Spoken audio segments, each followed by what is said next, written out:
avec cette humiliation. Tu n'as pas d'enfant, tu n'as pas de travail, tu n'arrives pas à payer tes études, tu es humilié dans le quartier, dans ta famille même, tu es peut-être même humilié dans l'église. Dans la parole de Dieu, on dit qu'au commencement, Dieu créa le ciel et la terre, mais la terre avant était informe et vide. La terre était informe et vide. Lorsqu'on vit dans l'humiliation, lorsqu'on vit des humiliations, en réalité, on devient informe. On devient informe, on devient même vide. Lorsqu'on vit des humiliations, c'est comme si on n'avait plus d'autres qualités. C'est comme si on n'avait pas de talent. C'est comme si on n'avait pas des dons. C'est comme si on n'était pas capable de faire ou de réaliser certaines choses. Lorsqu'on vit dans l'humiliation, les gens vous considèrent comme quelqu'un qui est informe et qui n'a rien à donner. Lorsqu'on vit des humiliations, alors que des fois, vous savez, c'est étrange, vraiment. Des fois, on vit des humiliations dans un domaine précis de la vie. C'est pas comme si dans tous les domaines, c'était le chaos. Mais dans un domaine précis de la vie, on est humilié, on est rabaissé. Mais les hommes, quand les hommes vous regardent, la perception des gens, les hommes vous regardent comme une personne informe et vide. C'est comme si vous êtes terminé en tout. C'est comme si vous êtes fini en tout. C'est comme s'il n'y a plus rien de bon qui pourrait ressortir de vous. C'est comme si on ne peut rien espérer de bon venant de vous. Parce que vous subissez une humiliation. Vous devenez informe et vide. Et les hommes vous voient comme tel. Mais la Bible dit quelque chose de merveilleux. La Bible dit, il y avait des ténèbres à la surface de l'abîme. Lorsqu'on vit des humiliations, mon frère, ma soeur, n'est-ce pas qu'on subit des ténèbres? N'est-ce pas qu'on subit l'obscurité? N'est-ce pas qu'on est en train de traverser des moments où tout est ténébreux? N'est-ce pas qu'on subit des moments où rien ne va? Comme rien ne va, tout est obscur. Comme rien ne va, tout est ténébreux devant vous. Vous ne voyez pas la lumière parce que vous êtes dans l'humiliation. Il y a l'obscurité totale. Alors pourtant, comme je le disais, ce n'est qu'une partie de votre vie. Ce n'est qu'un domaine de votre vie qui est dans l'humiliation. Mais il y a les obscurités qui s'installent. Vous ne voyez plus rien. Vous ne voyez plus la lumière. Vous ne voyez aucune lueur. Parce qu'il y a l'humiliation. Vous êtes dans une position d'obscurité. Vous êtes dans une position où il est difficile même d'avoir de l'espoir. Parce que l'obscurité s'installe. Sans oublier que quand on est humilié, il y a les regards des gens qui vous enfoncent encore. Il y a les dires des gens qui vous enfoncent. Il y a ce mépris qui se dessine même sur le regard de certaines personnes. Et vous vous sentez tellement diminué. Vous êtes dans les obscurités. Des fois même quand vous priez pendant les moments d'humiliation, vous avez l'impression que vos prières n'atteignent pas le Seigneur. Parce que c'est l'obscurité totale dans votre vie. Comme la parole de Dieu le dit, il y a les ténèbres sur les abîmes. Il y a les ténèbres qui couvrent les abîmes. Vous êtes humilié dans un domaine de votre vie, mais cette humiliation va s'étendre même dans toute votre vie. Toute votre vie est plongée maintenant dans les ténèbres. Et il y a la parole de Dieu qui continue en disant, et l'Esprit de Dieu se mouvait au-dessus des eaux. Voilà la première force de l'humiliation, mon frère. Voilà la première force. Lorsqu'on est dans l'humiliation, l'Esprit de l'Éternel peut quand même se mouvoir. L'Esprit de l'Éternel peut quand même être là, en train évidemment de s'émouvoir. Et la parole de Dieu dit, l'Esprit de l'Éternel ne se mouvait pas dans le vide. L'Esprit de l'Éternel se mouvait sur les eaux. Et ça me rappelle encore, ça me ramène quelque part dans le verset de Jean 5, là où on parle du paralytique de Bethesda. Et là, on parle d'une piscine mystérieuse. Et on dit que cette piscine, il y avait un ange qui venait secouer les eaux. Que quelqu'un me dise les eaux. Oh, we praise the name of Jesus. Que quelqu'un me dise les eaux. Il y a un ange qui venait secouer les eaux.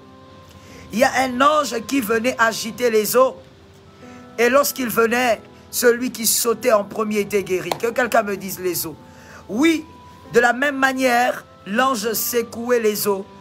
Dans Jean 5, c'est de la même manière que l'esprit en Genèse s'est mouvé que sur les eaux. L'esprit ne se mouvait pas dans le néant. L'esprit ne peut pas se mouvoir dans le néant. Et dans cette piscine, pourquoi il fallait absolument que l'ange agite les eaux? Pourquoi? Est-ce que c'était un signe de sa présence? Non, l'ange n'agite que les eaux. Comme l'esprit se mouvait sur les eaux au commencement. C'est-à-dire, bien aimé, les eaux représentent la foi. Parce qu'en Jean 5, on dit, lorsque l'ange agitait les eaux, c'était le premier à sauter. C'est-à-dire, le premier à croire que quelque chose va m'arriver maintenant. Parce que les eaux sont agitées, quelque chose, un miracle va m'arriver maintenant. C'était le premier à sauter qui guérissait. Et donc, nous voyons que l'esprit qui se mouvait sur les eaux en Genèse, c'est ce Dieu-là qui est capable de se mouvoir dans la foi. C'est Dieu qui est capable de se mouvoir au milieu de la foi, même lorsque vous êtes dans le chaos, même lorsqu'il y a les ténèbres sur les abîmes, même lorsque la terre est informe et vide. C'est sur les eaux que l'esprit peut se mouvoir. Et donc, lorsqu'on est dans l'humiliation, la première force, bien-aimé, pendant ce temps d'humiliation, c'est votre foi. La première force, ce ne sont pas d'abord les soutiens des hommes. La première force, ce n'est pas d'abord l'appui des hommes ou encore, je sais pas, la prière qu'on peut faire sur vous. Non. La première force dans ces instants-là, c'est votre foi. Votre foi, vous devez être capable de croire. Vous devez être capable de dire, malgré cette humiliation, vous savez que Dieu est avec vous. Les hommes abandonnent souvent pendant l'humiliation. Les hommes lâchent souvent pendant l'humiliation. Mais vous devez être capable de croire que Dieu, lui, ne vous a pas abandonné. C'est votre première force. Et c'est sur ces eaux que Dieu sera capable de se mouvoir. Dieu va se mouvoir sur les eaux. Dieu va se mouvoir sur votre foi. Dieu va se mouvoir sur la foi que vous manifestez tous les jours. La force de l'humiliation, bien-aimé, cette force-là, c'est votre foi. S'il faudrait que le Saint-Esprit puisse se mouvoir pendant ce temps-là, ce qui fait même que pendant l'humiliation, vous avez un peu de force pour tenir. Bien-aimé, c'est parce que Christ est en train de se mouvoir. Si Christ ne pouvait pas se mouvoir pendant l'humiliation, vous serez incapable de tenir. Ah, mon frère, c'est difficile. C'est difficile parce que pendant ce temps-là, vous regardez autour de vous et vous entendez des choses horribles sur vous alors que vous vivez des choses que vous ne pouvez pas expliquer. Vous regardez autour de vous les personnes qui pouvaient vous soutenir. Les personnes qui devaient vous soutenir ne sont pas avec vous. Des fois même pendant l'humiliation, votre femme ne vous soutient pas. Des fois même pendant l'humiliation, votre mari ne vous soutient pas. Vous vous posez la question, mais où sont ces personnes qui disaient m'aimer? Bien-aimé, ce n'est pas facile, mais votre foi est votre bouée de sauvetage. Votre foi est votre béquille. C'est par votre foi que l'Éternel va pouvoir se mouvoir, qu'il va vous soutenir pendant ce temps d'humiliation, qu'il va vous aider à tenir pendant ce temps d'humiliation, qu'il va vous aider à voir les choses comme lui pendant cette période d'humiliation. Votre foi, ne lâchez jamais votre foi. Même lorsque tout le monde vous lâche, ne permettez pas à votre foi de vous lâcher. Même lorsque tout le monde, votre entourage vous lâche, ne permettez pas à votre foi de vous lâcher. Refusez que votre foi vous lâche. Confessez vous-même que votre foi ne peut pas vous lâcher. Voilà pourquoi des hommes prophétiques comme David, lorsqu'ils traversent des moments difficiles, ils parlent à leurs âmes. Les hommes prophétiques comme David parlent à leurs âmes. Ils disent, mon âme, écoute, l'Éternel est vivant. Il faut avoir l'habitude de parler à ton âme. Il faut avoir l'habitude de rappeler à ton âme que malgré cette humiliation, je crois que l'Éternel est là. Même si dans l'humiliation, l'Éternel permettait que vous soyez dénudés. Est-ce que je parle à quelqu'un? Même si pendant l'humiliation, l'Éternel permettait que votre famille vous rejette, que votre famille vous abandonne. Même si pendant ce temps d'humiliation, l'Éternel permettait que vous puissiez perdre de tout, comme Job. Oh, mais il y a une chose que Job avait gardée, c'était sa foi. Il y a une chose que Job refusait de perdre. Job avait perdu sa femme. Job avait perdu ses enfants. Mais non, il a refusé de perdre sa foi. Refusez de perdre votre foi. Refusez de laisser partir votre foi. Que votre foi ne vous quitte pas. Et pour cela, bien-aimés, comment faire pour garder la foi pendant les moments d'épreuve? Il faut ressasser le passé. Il faut ressasser les hauts faits de Dieu dans le passé. C'est que Dieu a accompli dans le passé. Oh oui, mon frère, voilà pourquoi j'ai l'habitude de dire, un élu, un enfant de Dieu ne doit pas être celui qui a son pasteur pour béquille, qui a son pasteur pour appui, qui a son pasteur pour, je ne sais pas, bouée de sauvetage. Non. Frère, tu dois avoir des expériences personnelles avec Dieu. Ça te sauvera au moment du malheur. Tu dois avoir des expériences privées. Ramabosakaya. Que quelqu'un me dise privé. Est-ce que quelqu'un peut me dire privé? Robo Shakaya. J'ai envie de déclarer, j'ai envie de carburer, mais il faut que je t'explique des choses. Alors s'il te plaît, sois flexible, dis-moi privé. Robo Shakaya Rabo. Yamarabasata. Que quelqu'un me dise privé. Tu dois avoir des expériences privées avec Dieu. Tu dois avoir des expériences personnelles avec Dieu. Tu ne dois pas être là en train de t'accrocher à ton pasteur comme un sac à main. Tu ne dois pas être là en train de t'accrocher à ton pasteur comme un habit sur ton corps. Je n'en disconviens pas que nous, les hommes de Dieu, nous sommes envoyés par Christ pour façonner le peuple de Dieu. Nous sommes à votre service sous l'ordre de Jésus. Nous avons la responsabilité de prendre soin de vous. Mais tu dois savoir que ton pasteur ne doit pas être ta béquille, mon frère, parce qu'il est humain. C'est comme ça qu'aujourd'hui, c'est vrai que nous sommes humains et divins, mais bien aimés, quand je dis il est humain, qu'est-ce que je veux dire? Il a aussi ses déboires, il a aussi ses problèmes. Et puis tu n'es pas aussi la seule personne que ton pasteur encadre, pour qui ton pasteur prie. Il peut arriver que tu aies des moments, tu vives des moments difficiles. En ce moment-là, il est occupé avec une autre personne. Tu traverses des moments d'humiliation horribles, tu le cherches, mais en ce moment-là, il est aussi occupé avec une autre personne. Mon frère, tu risques de perdre la foi. Tu risques d'abandonner la foi. Oh, je bénis ceux qui disent privé. Tu risques de perdre. Tu ne dois pas perdre la foi à cause d'un homme. Rabashakaya. Tu ne dois pas perdre la foi, bien-aimé. Voilà pourquoi tu dois avoir des expériences privées, des expériences personnelles avec Dieu. Et ça va te permettre de tenir, ça va te permettre de faire croître ta foi pendant les moments d'humiliation. Tu vas te rappeler qu'il est le Dieu qui t'a délivré de l'ours et du lion. Oh, je sens l'onction de la carburation. Je sens l'onction de la carburation. Mais je dis au nom de Jésus, l'Éternel va permettre par sa grâce que tu puisses expérimenter des choses privées, des choses personnelles avec lui. C'est-à-dire, tu vas te rappeler que oui, Goliath nous a humiliés pendant 40 jours et 40 nuits, ou 40 soirées. Goliath nous a humiliés, mais je me rappelle, j'ai tué l'ours et le lion. Bien-aimé, ça fait grandir la foi pendant les moments d'humiliation. Pendant que tu te sens déshabillé, pendant que tu te sens dénudé, pendant que tu te sens oublié, tu te sens rejeté, repoussé, ça va te permettre de faire grandir ta foi, tu ne perdras pas ta foi. Tu vas te rappeler des moments où Dieu t'a délivré alors qu'il n'y avait personne. Tu vas te rappeler des moments où Dieu t'a sorti du trou alors que la main de ta mère n'était pas là. Alors que la main de ton père n'était pas là. Alors que la main d'un humain ne pouvait pas faire quoi que ce soit. Mais la main de Dieu t'a sorti. Tu vas te rappeler, ça va essayer. Ça va remonter ta foi. Ça va redonner à ta foi de la force, du tonus pour tenir pendant les moments d'humiliation.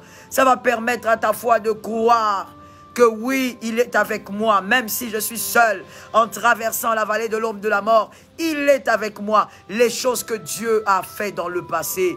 Voilà pourquoi il faut avoir une expérience privée, une expérience personnelle avec Dieu. Il faut aimer l'intimité avec Dieu. Il faut aimer des moments où tu es seul avec lui. Il faut aimer des moments où tu t'enfermes avec lui. Il faut aimer des moments où tu t'isoles un peu, tu te caches avec Jésus. Il faut aimer des moments où tu es là dans sa présence, pas pour demander des choses, pas pour réclamer des choses, pas pour briser des liens, mais tu es là simplement parce que tu veux passer du temps avec ton ami. Tu vas faire grandir une intimité qui va créer des expériences. Et ces expériences vont te permettre de garder la foi pendant l'épreuve. vont te permettre de tenir pendant l'épreuve et tu tiendras. Pendant l'épreuve, tu seras capable de dire « L'Éternel est avec moi. L'Éternel est mon berger. » David n'a pas dit « Ma femme est ma bergère, mon ami est mon berger, ou même Jonathan est mon berger. » Non, alors que Jonathan, la Bible dit, il aimait comme son âme. David a dit « L'Éternel, mon frère, l'Éternel. » Pendant ces moments d'humiliation, la foi va grandir parce que tu vas commencer à ressasser le passé. Tu vas te rappeler que lorsque tes parents sont partis, c'est Dieu qui était là. Shorabasaka. Tu vas te rappeler que lorsque tu avais perdu quelqu'un de proche, c'est Jésus qui était là. Tu vas te rappeler que lorsque tu étais dans les difficultés du chômage, tu vivais des choses horribles, tu étais diminué, c'est Jésus qui t'avait sorti du gouffre. Tu vas t'en rappeler. Et quand tu vas t'en rappeler, la foi va commencer à monter. Et pendant ce temps d'humiliation, mon frère, ta foi va commencer à monter. Les gens ne vont pas te comprendre. Ils vont se poser la question, mais avec ces moments difficiles, avec cette humiliation, tu n'as pas d'enfant, tu n'as pas de travail, tu n'arrives pas à payer tes études, tu es humilié dans le quartier, dans ta famille même. Tu es peut-être même humilié dans l'église. Ça se fait, il y a des gens qui vivent ça. Tu es humilié dans l'église à cause de certains événements. On se pose la question, comment tu tiens? Toi, tu sais que tu as pour toi tes souvenirs. Que quelqu'un me dise souvenir. Que quelqu'un me dise souvenir. Que quelqu'un prophétise que je lance ça. Que quelqu'un prophétise que je lance une parole sur sa vie. Souvenir, que quelqu'un me dise souvenir. Tu vas te souvenir que tu as pour toi le Dieu d'Israël. Tu vas te souvenir que tu as pour toi le Dieu qui ne ment pas. Tu vas te souvenir que tu as pour toi le Dieu qui ne t'a jamais abandonné. Tu vas te souvenir que tu avais pour toi le Dieu de ta chambre. Le Dieu qui venait dans ta chambre et qui te parlait. Le Dieu qui t'a délivré en 2009, c'est le Dieu qui va te délivrer aujourd'hui. Tu n'auras pas besoin qu'un homme vienne te dire, tu sais, Jésus t'aime, tu sais, oh God.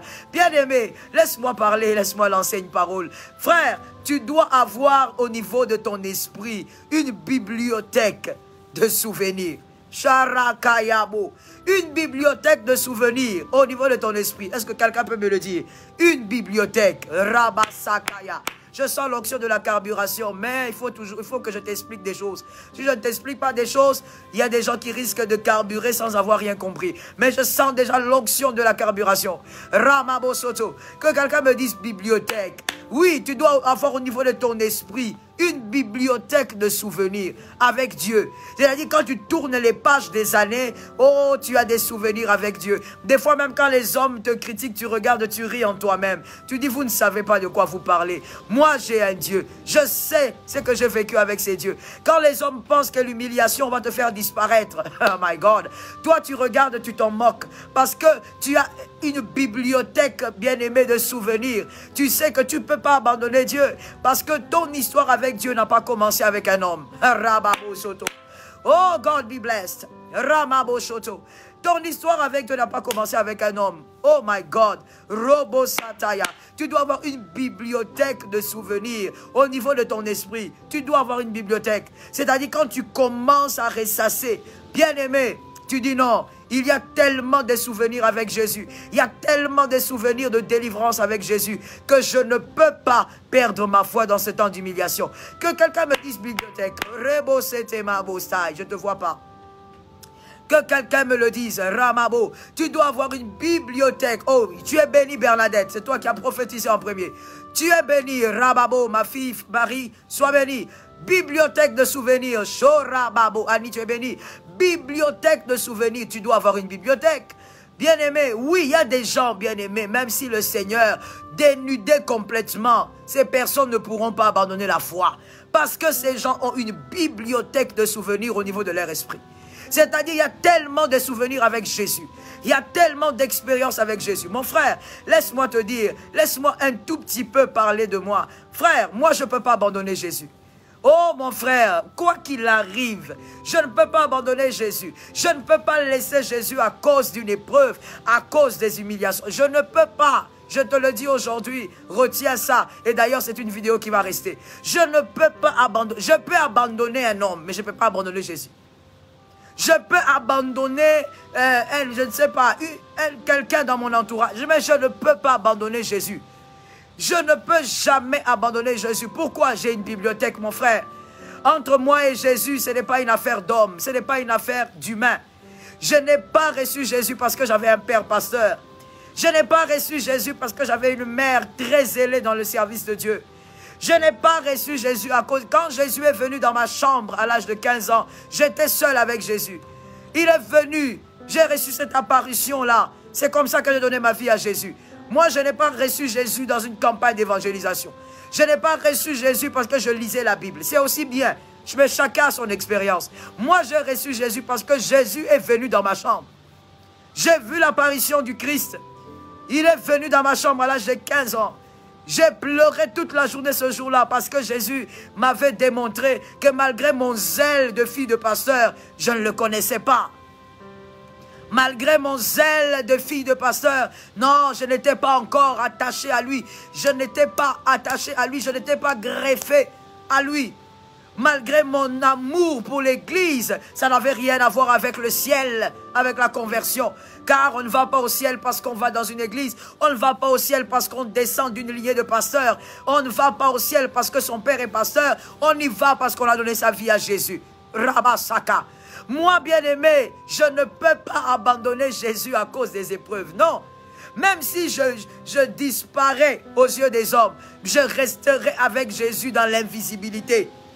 Robosakaya. Même si aux yeux des hommes, je n'étais plus visible, je resterai dans l'invisibilité avec Jésus. Parce que je sais où est-ce que Jésus m'a trouvé. Parce que je sais qu'entre moi et Jésus, ce n'est pas une affaire d'humain. Oh, ce n'est pas parce que ce jour-là, mon père avait bien prêché que moi j'avais reçu Jésus. Non. Jésus est entré dans ma chambre. Il est venu ce jour-là, à l'âge de 15 ans. Et il a impacté ma vie. Il a changé, il m'a montré ma saleté, il m'a montré mon impureté et il m'a montré son amour profond qui n'avait rien à voir avec tous les amours que j'avais reçus dans ma vie. Et j'ai réalisé que j'avais besoin de cet homme-là. Et depuis là, par la grâce de Dieu, je suis resté, je n'ai pas mis la main dans la charrue pour regarder en arrière. Je suis resté avec la main dans la charrue, mon frère. Et j'ai vécu des expériences avec Dieu. Je ne peux pas, mon frère. Même si tu viens, même si le monde entier venait à me lâcher, même si le monde entier venait à me jeter, je ne peux pas, j'ai une bibliothèque. Charabasaka. J'ai une bibliothèque, mon frère. Je ne m'accroche pas à Dieu parce que Dieu me donne le pain du jour. J'étais en train de le prêcher quelque part, je ne sais plus où je l'ai dit. Je ne m'accroche pas à Dieu parce que Dieu me donne le pain quotidien. Je ne m'accroche pas à Dieu parce que Dieu me donne ce qu'il me donne. Oh God, je m'accroche à lui parce que j'ai les souvenirs. J'ai des souvenirs de sa main puissante, de sa main de grâce, de sa main de compassion, de sa main de puissance. Tu dois avoir une bibliothèque. Tu dois avoir une bibliothèque pendant les épreuves. Cette bibliothèque de souvenirs qui est cachée dans ton esprit te permettra de tenir ferme là où les autres ont abandonné Jésus. Oh God, j'ai envie de parler, j'ai envie de carburer. Robosaka. J'ai envie de parler. Il y a des gens qui ont abandonné Jésus. Il y a des filles qui ont abandonné Jésus parce qu'elles manquent de lait de beauté. Parce qu'elle n'a pas, je ne sais pas ce qu'il faut en tant que jeune fille. Alors elle va se prostituer. Oh ma soeur, Rokoya, si tu dois vivre sans sa vie, sans ça, Jésus. Remosaka, garde Jésus. Si tu dois vivre sans mettre toutes ces choses de femmes, vis sans ça, tu ne mourras pas. Je n'ai pas encore vu une femme mourir parce qu'elle n'a pas mis de crème sur le corps. Bon, je ne sais pas si ça existe. Si vous pensez que ça existe, vous me dites simplement. Vous pouvez aussi m'informer. Moi, je ne sais pas si ça existe. Une femme mourir parce qu'elle n'a pas d'argent pour mettre des tissages. Une femme mourir parce qu'elle n'a pas d'argent pour s'occuper d'elle, les petits soins de femme. Je ne sais pas si ça existe. Tu ne mourras pas. Monsieur, tu ne mourras pas. Tu n'as pas le travail que ton collègue a. Tu n'as pas le travail que ton ami a. Tu ne mourras pas pour autant. Tu n'as pas la maison que tes collègues ont. Tu ne mourras pas. Ne trahis pas Jésus à cause de ça. Garde ta foi. Ressasse encore les souvenirs. Ressasse-les. Vaut mieux un chien vivant qu'un lion mort. Si tu es vivant, c'est-à-dire l'Éternel t'a gardé jusqu'ici. L'Éternel a fait des choses avec toi jusqu'ici. L'Éternel a manifesté sa grâce jusqu'ici. Tu dois avoir une bibliothèque de souvenirs. Tu dois avoir une bibliothèque de souvenirs qui te permettra de faire croître ta foi pendant les épreuves. Oh, je prophétise au nom de Jésus. Toi, pendant les épreuves, ta foi va croître. Toi, pendant les épreuves, ta foi sera aiguisée.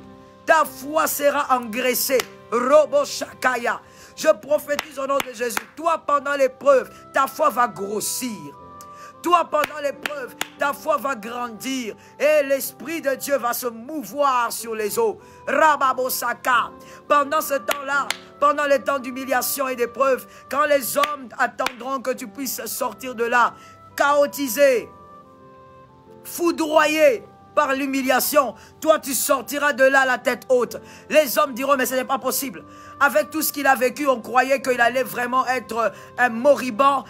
Il serait vraiment abandonné, ressemblant à rien. Mais comment c'est un homme assagi qui sort? Comment c'est un homme grandi qui sort? Comment c'est un esprit élevé qui sort? Oui, pendant les moments d'humiliation, quand tu fais croître ta foi, l'Esprit va se mouvoir sur ta foi. Le Saint-Esprit va faire croître ta sagesse. Il va faire croître ton intelligence. Il va faire croître Robosaka, ta foi.